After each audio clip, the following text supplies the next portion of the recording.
सत्संग के लिए ललायित रहते हैं बड़े बड़े राजा महाराजा। तो क्या ऐसी विशेषता है सत्संग की? तो फिर उसने जैसे ही सुना तो वो भी मर गए। अब तो नारद जी के मन में ये हो गया कि मेरी वाणी इतनी खराब है कि मैं जिसको बोलता हूँ मर ही जाता है। फिर वापिस कहाँ गए? विष्णु जी के पास। विष्णु जी ने कहा, नारद जी ने कहा कि महाराज ऐसा ढंग से उत्तर बता दो ताकि मेरी शंका का समाधान हो जाए। तो फिर कहाँ गए? तो फिर विष्णु भगवान ने कहा एक राजा के राजकुमार को जल में 2-3 साल हो गया, छोटा सा बच्चा है, खेल रहा है, वो आपका उत्तर देगा। नारद जी के तो इन दिनों घूम गयो, दूरदर्शन केंद्र चोटी घूम, दिमाग घूम गए कि कहीं ये तो मरे तो कोई नहीं, जेल भी नहीं दी, कोई बात नहीं, पर कहीं राजा का लड़का मर गया तो फिर मेरा राम नाम सत्य है। विष्णु भगवान ने कहा तुम्हारा उत्तर वही देगा। नारद जी को डर हुआ कि वहां जाऊंगा कोई राजा का लड़का मर गया राजकुमार तो मेरा क्या होगा। पर हिम्मत करने वाले की हार नहीं होती और लहरों से डरने वाले की नैया पार नहीं होती। नारद जी ने कहा मरना तो एक दिन है ही, आज नहीं तो कल, पर प्रश्न का समाधान तो करवाना ही है। गए और वहां एक छोटा सा बच्चा खेल रहा था। राजकुमार का, राजकुमार जी जरा बताइए सत्संग की महिमा का फल क्या है? तो छोटा सा बच्चा कहता है नारद जी अभी भी कोई शंका है? अरे आपके दर्शन, आपके वाक्य सुन करके मेरी तोता योनि छूट गई, बछड़ा योनि छूट गई, गिरगिट योनि छूट गई और ये मनुष्य योनि की प्राप्ति हुई। ये किसकी महिमा है? सत्संग की महिमा का फल है। इसे बाबा ने बोला है बड़े भाग्य मानुष तने पावा, सुरे दुर्लभ सद्गुण तने पावा।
बड़े भाग मानुष तन।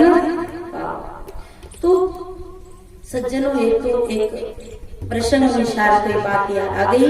देखिए इसका महत्व यह है कि हमारी सत्संग के माध्यम से ही पशु कर्म छूटता है। जब हम ज्ञान की हितैषी कल्याणकारी बातें सुनते हैं, जब ही हमारी आदत में सुधार आता है। चाहे हम कितने ही बड़ी आदत हो, केवल सत्संग के ज्ञान के ज्ञानियों के विचार सुन करके हमारे जीवन में बदलाव आता है। और याद रखना आपका हितैषी, आपका बंधु वही है जो आपको कल्याण के रास्ते में लगाए। उसको मत बंधु समझना कि भाई आज मेरी तरफ से फ्री, क्या ठेका फ्री, आज मेरी तरफ से ठेका फ्री, पियो जितना पियो।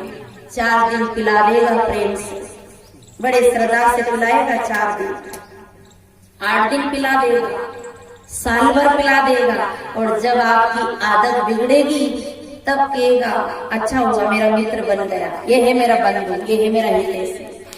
तो ऐसे लोगों की संगत में बैठना भी नहीं चाहिए। ये आपकी आदत को बिगाड़ देंगे और आपके जीवन को बर्बाद कर देंगे। बहने, अगर आपकी सासू की कोई बुराई करे तो समझना कि ये माता मेरे हितकारी, ये हितकारी नहीं है, ये तो मंत्रा की छोटी बहन है। मंत्रा देखी थी आप लोगों ने? नहीं देखी, क्योंकि वो आपकी हितकारी बात घर को तोड़ने की अगर बात बता रही तो समझना के हितकारी हो, और अगर आपको अच्छी बात बता रही हो, बनाने की बात बता रही हो, घर को संभालने की बात बता रही हो, तो जानना कि हमारे हितकारी है। साहब कहते सोई हित बंधु मोए भावे। मेरा बंधु कौन?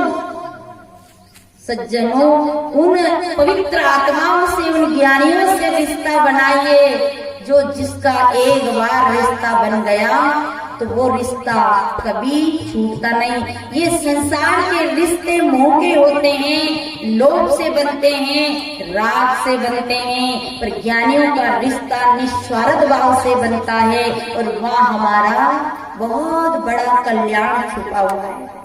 इसलिए साहब कहते सोई हित बंधु मोए भावे, जाते कुमार्ग।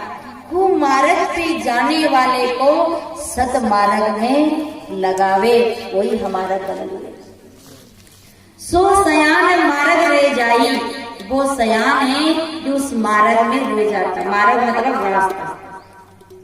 वो आपका पुत्र सयान है जो पिता के सही रास्ते को मानकर उस पे चलता है, वो आपका सयान पुत्र है। वो आपका सयान पिता है जो आपकी उचित बात मानता है। वो आपकी सयान पत्नी है। सयान का मतलब समझते, छत्तीसगढ़ में सयान कहते बूढ़े आदमी को, पर यहाँ अपने यहाँ सियाना है ना, सीधी भाषा बोलना, अपने यहाँ के सियाना। और ज्यादा लड़े तो बड़ो सियाना बढ़ रही हो, है ना, लड़े तो कहे कि तू ज्यादा ही सियाना बढ़ रही हो। गाली नहीं देना हो, प्रेम से भी समझाना, तू ज्यादा होशियारी मत दिखा, नहीं तो फिर ज्यादा सियाना मत बन। तो यहाँ सयान वो पुत्र सयान है जो अपने पिता की बात माने। अगर हमारा पिता कह रहा है कि बेटा गुटखा खाना गलत है, तो जान लेना कि ये मेरा पिता बहुत बड़ा हितकारी है। बेटा शराब पीना गलत है, तो जान लेना कि मेरा पिता बहुत हितकारी है। और अगर यूं कह रहा है कि बेटा चोरी करना बहुत अच्छा है, तो जान लेना कि ये मेरा बाप बहुत खराब है। अगर आपका पड़ोसी आपको कहता है कि भक्ति में लगो, धर्म करो, पुण्य करो, कुछ ज्ञान की बातें सुनो, तो जान लेना कि हमारा हितकारी है। और अगर आपको कहे कि यार आना ताश खेलेंगे, आप लोग ताश कौन कौन खेलते, ऊंचा हाथ करो तो इतने लोग हैं, पहले आगे वाले ऊंचा हाथ करो। खेले कैसे? बेचारा तो से सट्टा खेलते नहीं आता। सट्टा में कई नंबर लगाते हैं, मुझे भी पता नहीं है, मैं तो खाली बोलने के लिए बोल रही हूँ। मुझे पता नहीं सट्टा कैसे खेलते हैं, क्या करते हैं, मुझे पता नहीं। हाँ, ताश का जरूर पता है। ताश का पता इसलिए है कि ताश में कितने पत्ते होते हैं? कितने पत्ते? 52 पत्ते होते हैं। और 52 पत्ते में देखिए, इक्का, दूरी, तीरी, चौका, पंजी, छक्का, सत्ती, अट्टी, नौमी, 10, है ना। और फिर उसमें 3 पत्ते और विशेष रहते हैं। मतलब पहला पत्ता है बेगम, गुलाम, बादशाह, 3 पत्ता है ना। तो जो बेगम से जीते हो, उसे क्या कहते हैं? बेगम से जीत जाए ना, बेगम से जीतते हैं तो बादशाह। और जो बेगम से हार जाए उसे क्या कहते हैं? गुलाम। ताश है ना, बहुत बड़ी शिक्षा दे रही। इक्का एक आत्मा तत्व ही है, एक चेतन तत्व ही सत्य है। इक्का एक आत्मा तत्व को छोड़ के तुम्हारा कर्म का भोक्ता, करता, सुख दुख दाता दूसरा नहीं है, इस भूल में मत लेना। इक्का कह रहा। दूरी क्या कह रही कि 2 है, जड़ और चेतन। एक जड़ है, दूसरा चेतन। जड़ मतलब निर्जीव, ये जड़ है। और ये बाबू का क्या नाम है? रघुवीर की कृपा से यू टच करे, ये चेतन है, इसका माइक जड़ है। वो शॉर्टकट उदाहरण। ये रघुवीर चेतन है और इसका माइक जड़ है, पर इस चेतन की बटन दबाते ही आनंद आ गया। बोलो सद्गुरुदेव की। जो स्वयं को जाने वो जड़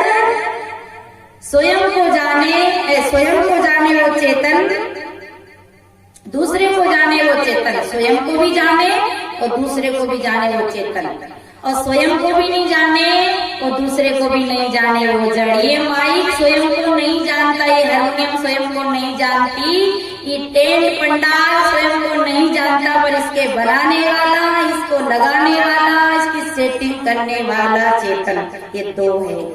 तो दूरी केरी दो है, तीरी केरी तीन गुण है, रजोगुण, तमोगुण, सतोगुण। ये त्रिगुणी मनुष्य थे, ब्रह्मा विष्णु और शंकर, ये देवता नहीं थे। आप मानो तो मेरे लिए दिक्कत वाली बात नहीं, ये मनुष्य थे, उस समय के राजा थे। जैसे अपने प्रधानमंत्री जी हैं, यूं हिलाए तो यूं रात भर में नोटबंदी कर दे, जिधर घुमा रहा आरती उतरा दे, जय बुला दे, दीपक जलवा दे, उनकी मर्जी। तो ऐसे ये तीनों राजा थे उस समय के, आदि राजा। तो ये तीरी केरी त्रिगुणों से, तीन गुणों से हमारा शरीर बना है। तमोगुण, गुस्सा आता कि नहीं आता है? इधर नहीं आता होगा, इधर की तो बहुत अच्छी बात है। क्रोध मने क्रोध, तमोगुण। अच्छा कपड़ा चाहिए, क्रीम पाउडर चाहिए, अच्छा आसन चाहिए, मान चाहिए, सम्मान चाहिए, रजोगुण। और शांत मौन, जो मिल जाओ खा ले, जैसा कहे। हमारे नारायण सिंह भगत है ना, ये सतगुरु ने कोई भी कुछ कहते रहो। ये सच में इनको सब क्या ये कह रहे थे कि मुझे सब पागल समझते में। हाँ भैया, आप पा गए, जो पा जाता है वही, उसे क्या कहते हैं लोग? पागल, है ना। जो पाले उसका नाम पागल है। अब तुम लोग सियाने हैं, आप पागल नहीं हुए। पागल सबरी हुई थी, पागल मीरा हुई थी, ध्रुव और प्रहलाद हुए थे।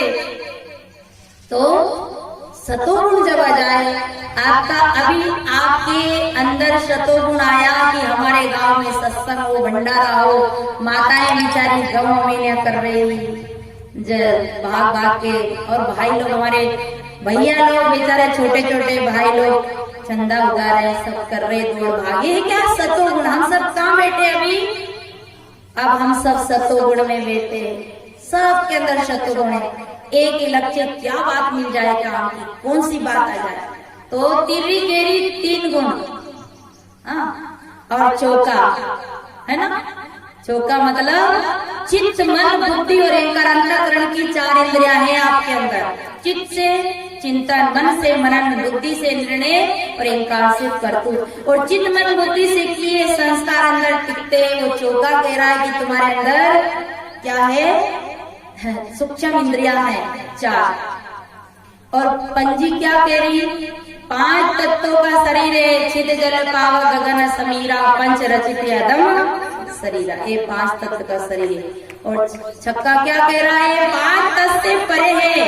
एक भजन है, 5 छोड़ कोई छठो बतावे, कहते ना, वाहे गुरु कर लेना हंसा भाई, हंस मिले। हमारे रामदास जी है ना, सुटाले से गाते हैं, तो 5 को छोड़ के कोई छठो बतावे, उन्हें गुरु कर लेना। आप लोग ने गुरु किया नहीं किया? नहीं किया हो तो आज से याद कर लेना। 5 को छोड़, मैंने 5 तत्व से परे, आत्म तत्व है छठो तत्व। वैसे आकाश तो कोई तत्व नहीं, पर जोड़कर 5 तत्व लिया गया।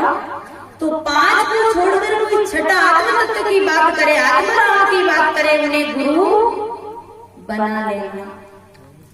और फिर आ गई शक्ति, है ना। 7 आ गए ना। हमारा शरीर 7 से बना है। मज्जा, मांस, रोम, नाड़ी, त्वचा। ये माता पिता के 7 धातु से, वो शक्ति कह रही कि 7 धातु से हमारा शरीर बना। माता पिता के 7 धातु, कुछ माँ, 3 माँ के, 3 पिता के, और दोनों के संबंध से रोम जो बने हैं, ये करके 7 धातु से आपका शरीर बना है। फिर आ गई अट्टी। आप लोग के लिए तो पत्ती खेलवा लगे। बोलो सदगुरुदेव की। गुरु तो नहीं लग रही, इधर छोड़ दो, कर दो पूरी कर दो। हाँ, तो फिर अट्टी। अट्टी अष्टधा प्रकृति का शरीर है। 5 तत्व 3 गुण, कितने हो गए? अष्टधा प्रकृति के शरीर में अष्टमा सद्गुण धारण करना है। अष्टमा सद्गुण मतलब अष्टधा प्रकृति का शरीर, 5 तत्व 3 गुण, कितने हो गए? जोड़ के बताओ इधर तुम लोग। फिर इधर वाले से पूछ रहे कितना हो गया? 8। अष्टधा प्रकृति का ये शरीर है, इसे किसी ने बनाया नहीं, स्वाभाविक बनता आ रहा, बनता रहेगा, तो अष्टधा प्रकृति का शरीर है। दूसरा है अष्टधा प्रकृति के शरीर में अष्टमा सद्गुण धारण करना है। कौन कौन अष्टमा सद्गुण? दया, क्षमा, सत्य, शील, विचार, विवेक, वैराग्य, गुरु भक्ति। ये बताऊंगी आपको दशा माता के व्रत के ऊपर, अभी नहीं, आज टाइम नहीं है अष्टमा सद्गुण बताने का, पर ये तो पत्ती की बात चल रही। तो अष्टमा सद्गुण आगे आ गई, क्या गई? नोला, नोला पे देला, नो। तो देखिए, नो अपने अंतःकरण की 9 इंद्रियां हैं, चित्त, मन, बुद्धि, अहंकार, 4 सबसे स्पर्श, रूप, रस, गंध। और ये 9 मन सूर्य ऊर्जी नहीं, सूर्य जन्म जन्म ऊर्जेरा। श्री कबीर साहब ने कहा है कि 9 मन का सूत, 5 विषय की वासना, शब्द, स्पर्श, रूप, रस और गंध, ये 5 विषय की वासना। चित्त, मन, बुद्धि में जो संस्कार टिके हैं, चित्रकूट मैंने कभी कभी निवेदन किया होगा, फिर जैसे आप सुने हैं ना, भगवान राम की जो कुटिया है वो कहाँ बनी थी? उधर वाले बताएंगे, पावड़िया वाले, रामायण बहुत दिन से सुनते हैं, पुराने भगत है यहाँ कमलिया खेड़ी में, तो बचपन से रामायण होती है। कहाँ बनी थी? बोलो कोई तो बोलो। चित्रकूट। और पंचवटी किसको कहते थे? पंचवटी अलग है। चित्रकूट संस्कार का कूट, राम जी ने कुटिया बनाई होगा, वो तो प्रसंग है। चित्रकूट, चित्त, मन, बुद्धि से खींचे हुए संस्कार का कूट इकट्ठा, और ये 5 तत्वों की वटी, पंचवटी, ये है 9 मन सूत। इसी में हमारा जन्म, इसी में मरण। और इन 5 तत्व, 5 विषय से, इस 5 विषय की वासना से अगर हम छूट गए तो आओ न जाओ मरू नहीं, जन्म सायब मेटी लगारी। फिर ना आना पड़ेगा ना जाना पड़ेगा। तो आपके फिर एक और शंका खड़ी होगी, फिर नहीं आऊंगा नहीं जाऊंगा तो कहाँ जाऊंगा? तो इनको भी समाधान नहीं हो सकेगा। फिर तो सोई बंधु मोए भावे उनके पास आओ तो समाधान मिलेगा। अभी समय नहीं है समाधान करने का। फिर आ गया 10 है ना। तो हमारे शरीर में 5 ज्ञान इंद्रिय है और 5 कर्म इंद्रिय है। 5 कर्म इंद्रिय से कर्म करते हैं और 5 ज्ञान इंद्रिय से हम ज्ञान लेते हैं। तो 5 कर्म इंद्रिय और 5 ज्ञान इंद्रिय को बस में रखना ही व्रत एकादशी है। ये है सारी हवन पत्तियों का खेल। बोलो सदगुरुदेव की। एक भजन बोल, है ना?